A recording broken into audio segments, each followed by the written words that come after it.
السلام علیکم ورحمۃ اللہ وبرکاتہ۔ برقعے میں لپٹی چہرے پہ نقاب لیے ایک مسلمان عورت فرانس کی ایک سپر مارکیٹ میں خریداری کر رہی تھی۔ ٹرالی میں مطلوبہ سامان ڈالنے کے بعد وہ کیش کاؤنٹر کی طرف ادائیگی کے لیے بڑھی۔ ایک چست لباس پہنے ہوئے سیلز گرل جو اپنے نقش و نگار سے عرب لگ رہی تھی، اس نے حجاب میں لپٹی اس عورت کو ایک حقارت کی نظر سے دیکھا اور بڑبڑاتے ہوئے اس کا حساب بنانے لگی۔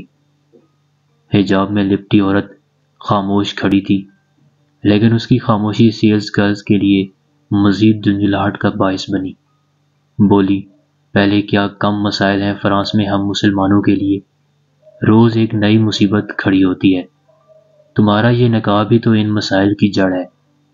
ہم یہ کیوں نہیں سمجھتے کہ ہم یہاں تجارت یا سیاحت کے لیے آتے ہیں، دین کی اشاعت اور اسلاف کی تاریخ بیان کرنے نہیں؟